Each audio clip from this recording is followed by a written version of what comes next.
তো প্রতিদিনের মতো আজকে আমি নিয়ে এসেছি আগামীকাল অর্থাৎ 5th জুনের জন্য যে যে স্টকগুলো ইম্পর্টেন্ট সেই স্টকগুলো।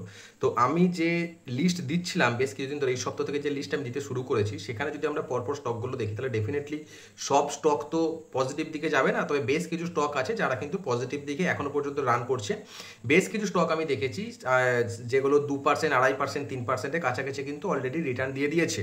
তো এখানে এক জিনিস বলার যে যে মার্কেটে আমরা এখন রয়েছি, আগের সপ্তাহ থেকে যেভাবে মার্কেট চলে আসছে সেখানে কিন্তু আমরা দেখেছি যে মার্কেট কিন্তু একদমই স্টেবল পজিশনে নেই। মার্কেট সকালের দিকে, যেমন আজকের মার্কেটই সকালের দিকে ডাউন থাকার পর পরবর্তীকালে কিন্তু আপ ট্রেন্ডে গেছে। যদি আমরা 15 মিনিটের ক্যান্ডেল দেখি আজকের পুরো দিনটার, তো দেখতে পাবো সকালে প্রথমে ডাউন ট্রেন্ড, তারপরে কন্টিনিউয়াসলি আপ ট্রেন্ডে কিন্তু মার্কেট গেছে। তো মার্কেট এখন খুবই ভোলাটাইল সিচুয়েশনে রয়েছে। এই জায়গায় দাঁড়িয়ে স্টক পিক করা এবং সেই ধরনের স্টক পিক করা যারা পারফর্ম করবে সেটা কিন্তু যথেষ্ট চ্যালেঞ্জিং ব্যাপার। তো যাই হোক, তা আমরা চেষ্টা করছি জিনিসগুলোকে ঠিক করার।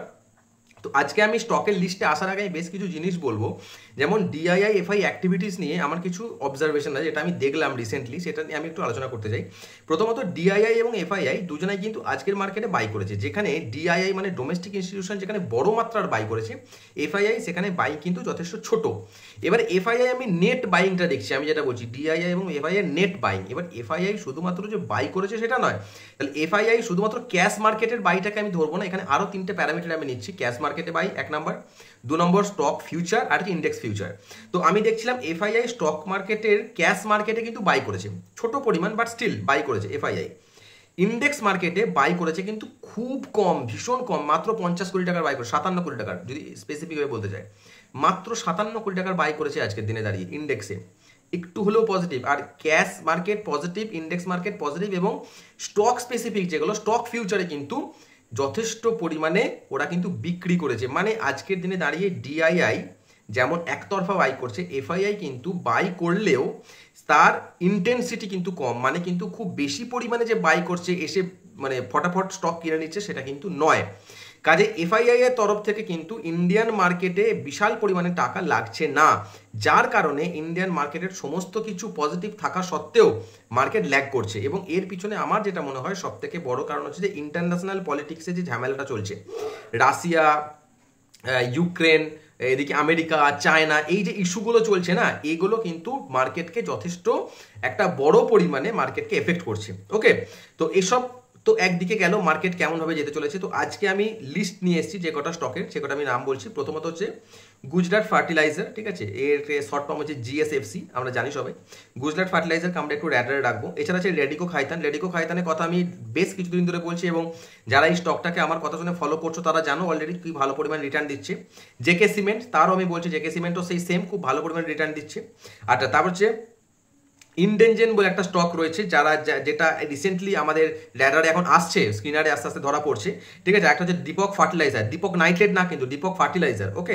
আর হচ্ছে ইন্ডিয়া সিমেন্ট। তো এই 6টা স্টকের নামই বললাম। এই স্টকগুলোকে কিন্তু আমরা নতুন করে আমাদের স্ক্যানারে ঢোকাবো, কারণ এরা একটা ভালো রিটার্নের দিকে যেতে পারে। এবং তার মধ্যে প্রথম দুটো রেডিকো খয়তান আর জেকে সিমেন্ট তো অলরেডি বলেছি এখান থেকে, ঠিক আছে। এই বাকি 4টে নতুন আমি বললাম স্টকের নাম, তো এগুলোকে আমরা ডেফিনেটলি রাখবো, ঠিক আছে। তো এছাড়াও আমি যে আরেকটা সেগমেন্ট নিয়ে কথা বলি, সেটা হচ্ছে যে স্টকগুলো ডিভিডেন্ড দেবে আগামী কাল নয়, আগামী পরশু এক্স ডেট, মানে আগামী 6 তারিখে যাদের এক্স ডেট, আমি সেই স্টকগুলোর নাম বলছি, ঠিক আছে। এদের মধ্যে আছে হচ্ছে ব্যাংক অফ বরোডা, যারা কিন্তু 6 তারিখে ডিভিডেন্ড, মানে 6 তারিখে ডিভিডেন্ড দেবে, ঠিক আছে। ব্যাংক পরপর নাম বলে যাচ্ছি, ব্যাংক অফ বরোডা আছে। আচ্ছা, তারপর হচ্ছে কন্টেনার কর্পোরেশন অফ ইন্ডিয়া, এটা বেশ কিছুদিন মাঝখানে যারা যদি ভিডিও আমার দেখে থাকো তো আমি এইটার কথা আমি বলেছিলাম, কন্টেনার কর্পোরেশন অফ ইন্ডিয়া, ঠিক আছে। HDFC asset management, HDFC bank না কিন্তু, ওকে, এইচডিএফসি অ্যাসেট ম্যানেজমেন্ট কোম্পানি যেটা, ঠিক আছে, এএমসি যেটা।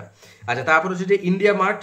আচ্ছা, তারপরে আছে জেএসডব্লিউ এনার্জি, ডক্টর লাল প্যাথ, আর হচ্ছে এলএনটি টেকনোলজি সার্ভিস, আর হচ্ছে টাটা স্টিল। এরা আছে যারা কিন্তু তারা কিন্তু ডিভিডেন্ড দেবে, ওকে। আর তাছাড়া আছে শিলচর টেকনোলজি, যারা কিন্তু বোনাস ইস্যু করতে চাইছে 1:2 রেশিওতে।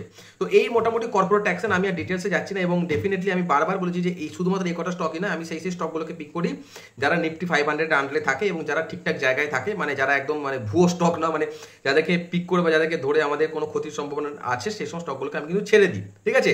তো এই ছিল আজকের ওভারঅল আলোচনা। তো ডেফিনেটলি তোমরা স্ক্রিনারে ঢুকিয়ে নাও তোমাদের যে স্টকগুলো আমি বললাম। তো দেখা যাক কি হয়, আমরা সপ্তাহ শেষে এর একটা ইয়ে করবো। আরেকটা কথা এখানে বলে রাখি যে আমার এই যে চ্যানেলটা তোমরা দেখছো স্টক 24, এই নামে একটা ফেসবুক পেজও আছে, তোমরা সেটাকেও গিয়ে লাইক করতে পারো, তাহলে হয়তো ওখানেও আমি বেশ কিছু ইনফরমেশন দিই, সেটাও তোমরা বুঝতে পারবে, বা সেটা থেকেও তোমরা কিন্তু উপকৃত হতে পারো যদি চাও তো। ওকে, তো আজকের মতো এটুকু, চলো পরের ভিডিও দেখা হচ্ছে আবার।